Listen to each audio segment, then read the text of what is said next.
Good evening and welcome to the Station Inn. All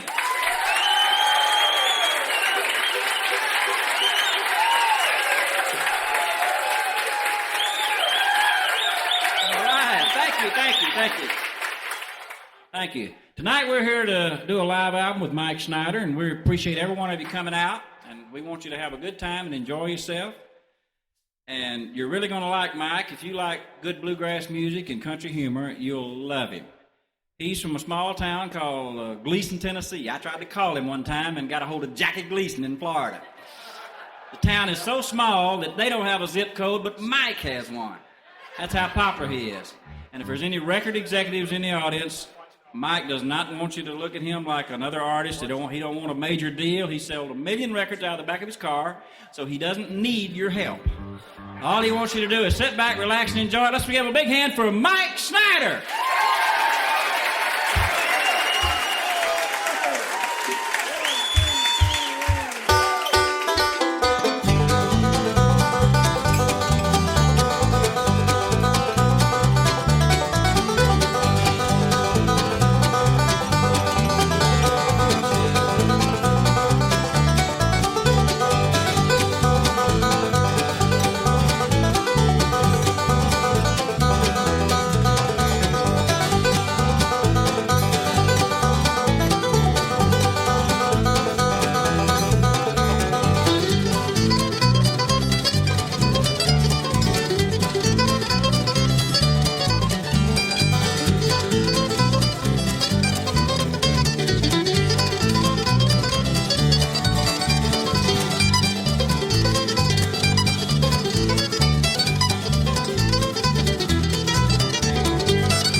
Ain't you? Hey! Oh, it's sure good to be here tonight. I appreciate all y'all coming. Sweetie couldn't be here tonight. She's down there in the lawnmower factory, and she's still making us a living. But she told me to tell all y'all hello. Well, I'm from a small town, Gleason. That's over in West Tennessee, and it ain't too big, but I sure do love living there. Gleason is a pretty small town. Down there at the four-way stop, ain't but 2 ways it'll go anywhere. The houses, they all so far apart. Everybody's got their own tomcat. It's the only place I ever been in my life where you can get on the telephone and get the wrong number and talk for 15 minutes. We raise a few sweet taters around Gleason and raise a few hogs and got a little clay mining going on. But really about the only big industry we got is a 400-pound Avon lady.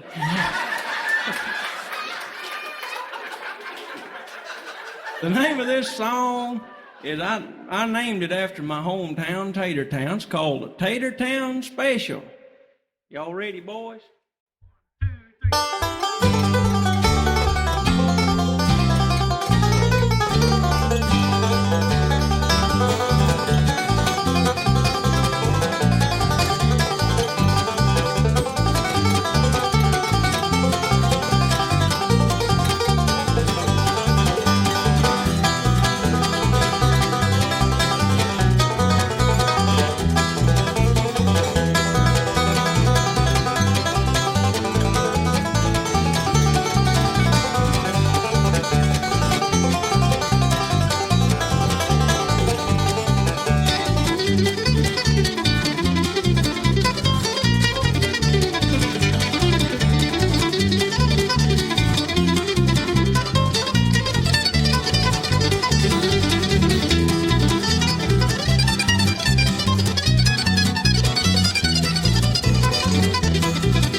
1, 2,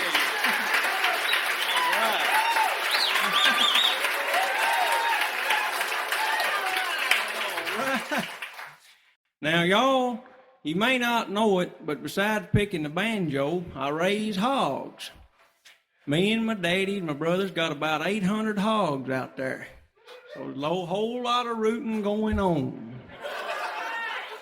Having so many, we have to go to market about once a week or once every 2 weeks. And last Saturday, we hauled a load off up there to McKinsey to the stock barn, and we got them unloaded, and Daddy got the check and come on back home. Well, after we got home, he got looking at the check, and he could see that they had shorted him $20. Well, a hair come up on the back of his neck like an old mad dog.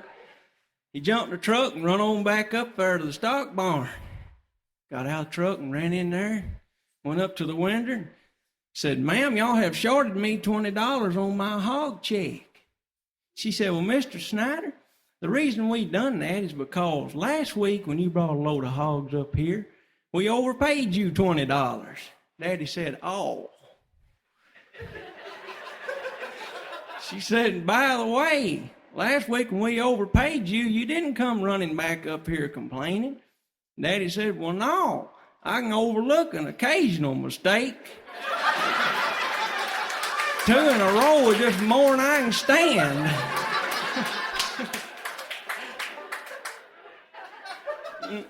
Has any of y'all ever milked any cows? You have? I have too. Back when I was in the 5th grade, I milked 15 Holstein cows. And I want y'all to know that anybody that thinks cows give milk just ain't never milked a cow. You have to utterly take it from them.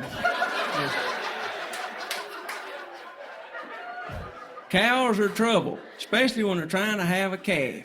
One day this old cow's out laying on the side of the pasture right out there by the side of the road, and she's trying to have her calf, and what happened, the calf was breeched. That means he was turned around backwards.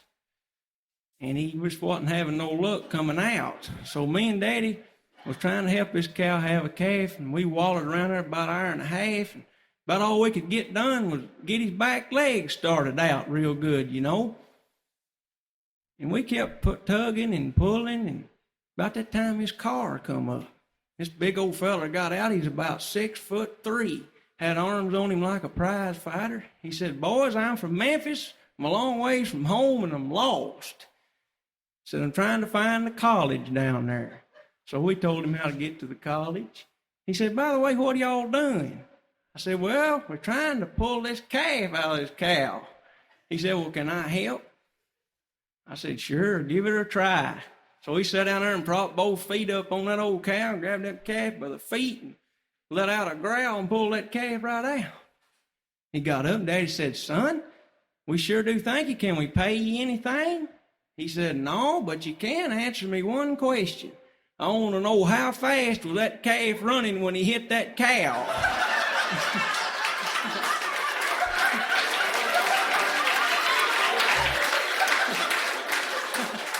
Thank y'all. I told him about 70 miles an hour. This next song we're going to do for you is called "A Little Rock Getaway."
One of my closest friends in school was Larney Whitefield. And I caught up with Larney in the 2nd grade, and he done been there 2 terms when I got there. Them 2 terms was Johnson's and Nixon's.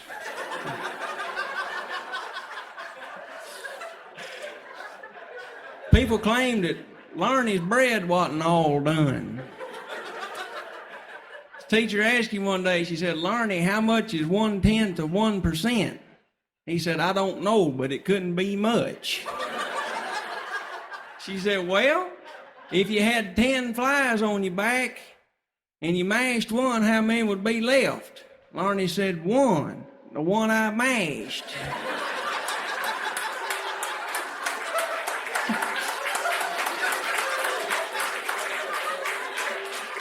Larney wasn't all dumb. His mama thought that the reason in his grades was so bad in school is because he probably couldn't see the blackboard. So she carried him to the eye doctor. The eye doctor set him up on the examining table and said, "Larney, I want you to put your hand over your right eye and read that chart back there on the wall."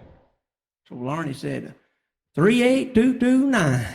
Doctor said, "No, that ain't right. Larney, put your hand over your right eye." He said, 38229.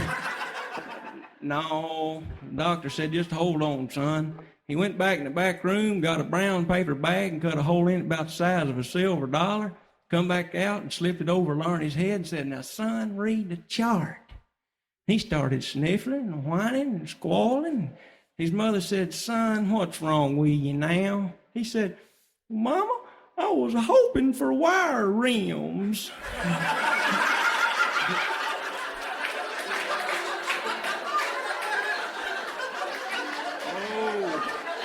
That's corny, ain't it?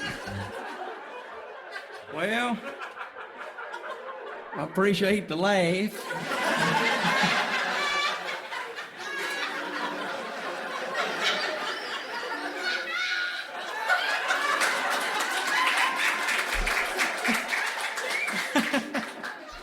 All right. We're going to do another one for you called Lady of Spain. Hello, Mill.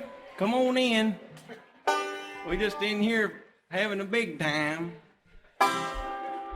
1, 2, 3.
Appreciate it.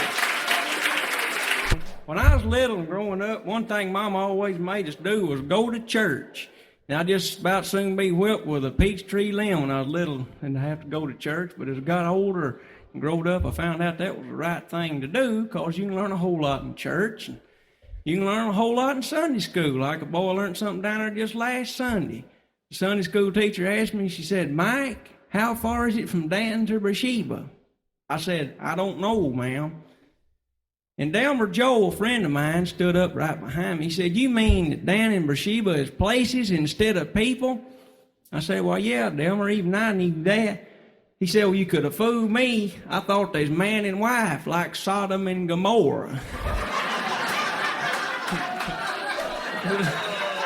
Oh, there's more.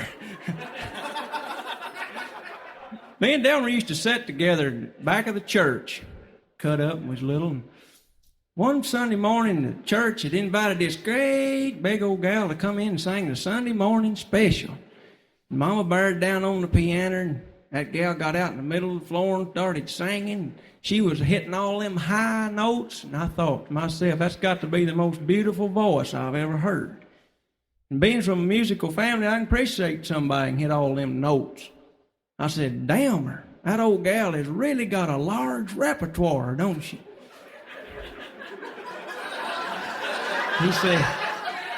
He said, "She sure does, and that dress she's got on makes it look worse."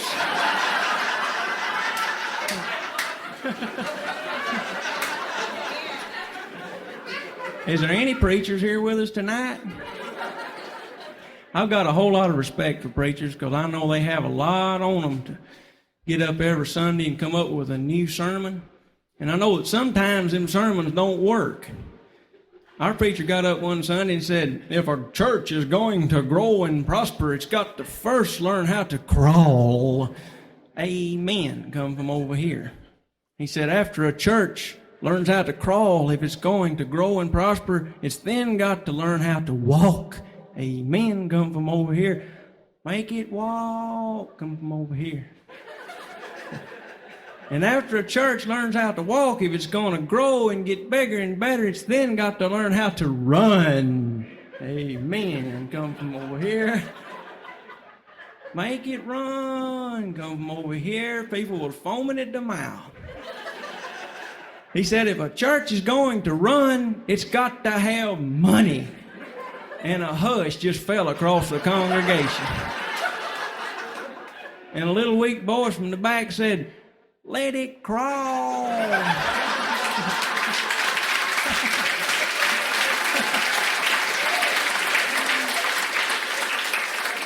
That made the preacher about half mad. He said, all right, I know that one of you men out here in the congregation today has been slipping around and flirting with another man's wife. And if you don't put $5 in the collection plate, I'm going to announce your name from the pulpit. Well, when the collection plates come around, there was 19 $5 bills and a note laying in there that said, here's $2, I'll give you the other 3 on payday.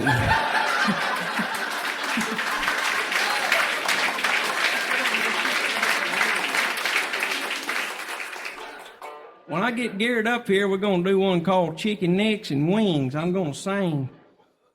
Oh, I know. Sang a whole lot like a prisoner, behind 8 bars and always looking for the key.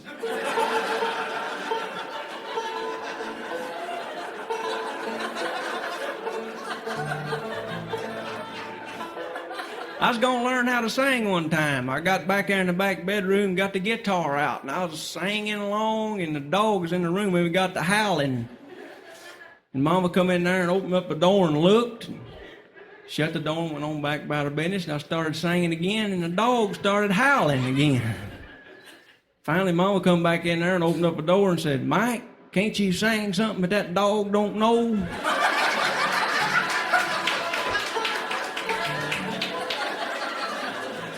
All right.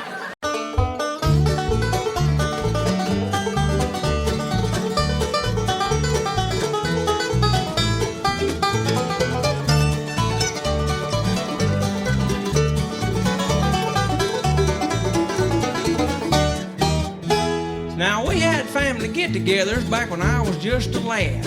We'd finish milking early, and then we'd dress the best we had. After Mom had fried the chicken, and we'd combed and brushed her hair, we'd load up in that truck and off to Granny's we would tear. Now, at Granny's house, there wasn't much room for a little bitty fella to stand, 'cause the folks was laughing loud and slapping backs and shaking hands. So I'd slip off with my cousins till it's time to say the grace. When Uncle I could say the blessing, then us children take our place. We sat at the second table eating chicken necks and wings, a leftover dab of gravy and the fat back from the beans, fresh peach cobbler without peaches, melted ice cream from the churn. Wasn't very much to choose from once them grown-ups had their turn.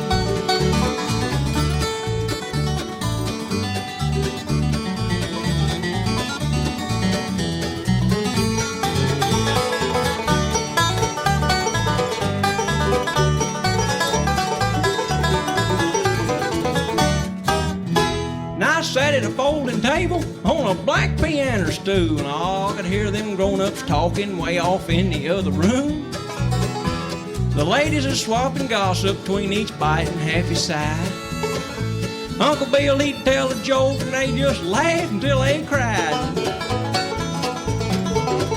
Old Aunt Myrtle kept complaining about them new shoes on her feet, and all the men, they just bragging about the good things they had to eat. How their plates all needed sideboards, 'cause the food was piled so high. I just sat over in the corner, wishing I had a breast or thigh. We sat at the second table, eating chicken necks and wings, a leftover dab of gravy and the fat back from the beans, fresh peach cobbler without peaches, melted ice cream from the churn. Wasn't very much to choose from once them grown-ups had their turn. Wasn't very much to choose from once them grown-ups had their turn.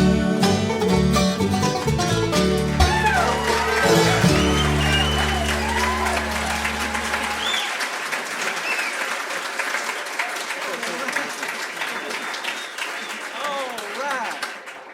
I sure appreciate that. Y'all are a good audience, ain't you? Shoot, yeah. We're going to do one for you now called the Hamilton County Breakdown. I mean, this is fast. JT, what you got? BMW car needs to be moved from Buddy's restaurant next door. Well, if that was mine, I'd be getting it out of the way. Buddy's got a bat back there he keeps in the closet. Get that off that blame card. I can't read. All right. Here we go. This is called the Hamilton County Breakdown. 1, 2, 3.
Me and Sweetie, that's my wife, we decided we'd move up here to Nashville and try out the big city living. Didn't take us but about 4 months to find out that we wasn't city dogs, and we went on back to the house. But while we was up here, I learned a whole lot of things. I found out that people in the big city don't wave at you like they do in the country. Fact about it is, when they waved at me, they didn't use their whole hand.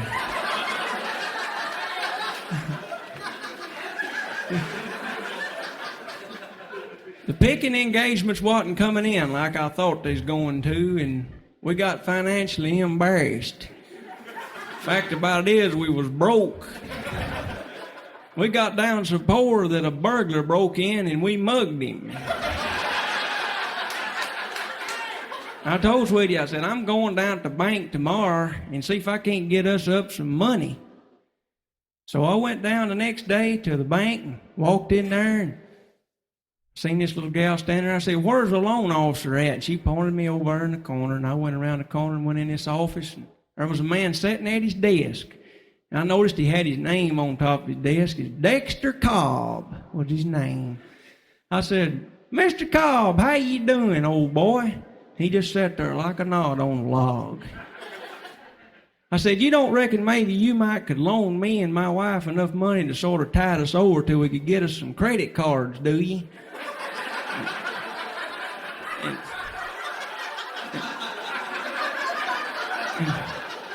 He got up out of that chair and looked at me and said, you're from the country, aren't you? I said, yes, sir. He said, do you know what we do with hicks in the city? I said, no, but I know what we do with cobs in the country.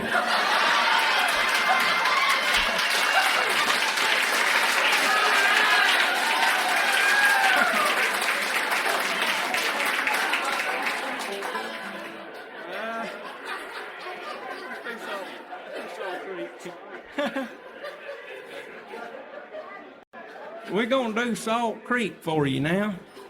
This is a pretty old song. Didn't Bill write this one, Bobby? Bill Monroe, the father of bluegrass music. Let's bear down on it.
Okay, we're going to do one now that y'all ain't heard yet.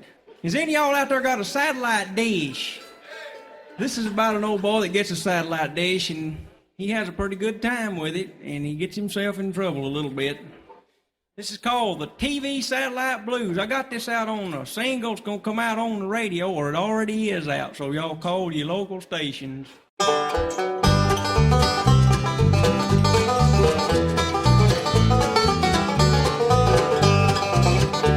Well, it's Friday night, and I'd slopped the hogs, so I went to the house and I fed my dogs, and I went inside to relax and watch TV. I was flipping through the channels, hoping to catch an old western movie or a wrestling match, but all I could get was the news on Channel 3. So I picked up the paper and I saw this ad, and it went on and on how the latest fad could satisfy my ever-dreaming wish. It had a toll-free number that a man could call for a 2-week trial, no charge at all. I could watch TV on my very own satellite dish. Well, a truck pulled up the very next morning. It looked like it had a flying saucer on it. From a sign on the door, I could see it was Satellite Joe. He pulled out a compass, looked north and south, and he run a bunch of cables up into my house, and by the end of the day, she was wired and ready to go. But before Joe left, he reached in his coat and he pulled out a book and a little remote and said, "Now this contains everything that you need to know. Now if you have any questions, just call on me. Here's my card to call toll-free." Then he got in his truck and he drove off down the road. Well, I was mighty proud of my newfound toy, so I got on the phone and called Virgil and Roy and said, "Y'all come on over and bring some tater chips." Sweetie just left to go play cards, and I got a satellite dish to yard while we got all night to watch these movie clips.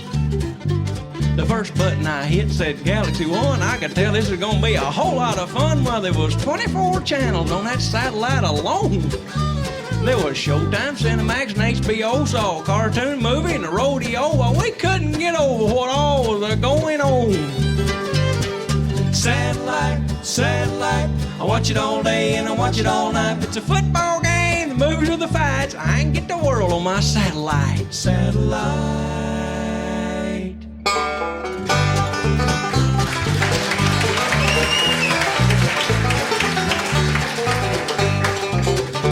Well, I moved that dish across the sky and I locked her down on West Star 5, and there sat a man with a beard and a funny hat. The name of the show was The Doctor's In. He's talking about religion, politics, and sin, but I tell you, I think he's wanting money and things like that. Well, he's looking for Gunsmoke with Chester and Matt, or the Honeymooners with Norton and Ralph, when somehow we wound up on Telstar 3. And there they was, like peas in a pod. There's 5 or 6 people in a great big wad while they doing things you just don't see on regular TV. Well, there's people running around in their birthday suits. I tell you what, though, one of them looked pretty cute. Honestly, beat anything I'd ever seen before. I said, "Boys, let's move this dish over a notch. This stuff here just ain't fit to watch." And about that time, I heard somebody at the door. It was my wife that had just walked in, and she was madder than an old wet hen when she saw what we was watching on our TV. I'm telling you, she reached in the closet and grabbed the bat, and the boys hit the door like 2 scalded cats, and I ain't even gonna tell you what she done to me. Satellite, satellite, I watch it all day and I watch it all night. If it's a football game, the movies or the fights, I get the world on my satellite. Satellite. Oh, this satellite dish is nice, ain't it, sweetie? Of course, I could see it a whole lot better if my eyes wasn't swelled shut. I didn't mean to watch it. Virgil made me do it. Oh, you hit me a Joe Daughter to that ball bat, did you know?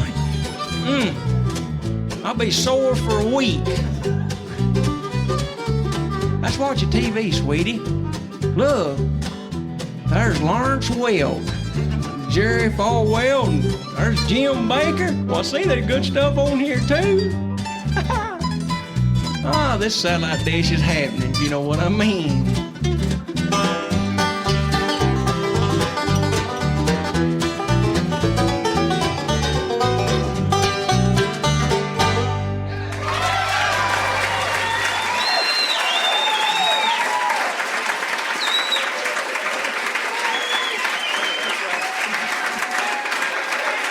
appreciate it. Thank you.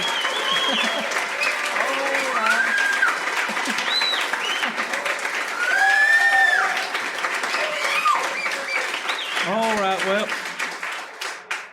thank all of you for coming. I love each and every one of you. I appreciate your support. We're going to play the Foggy Mountain Breakdown and get on out of here.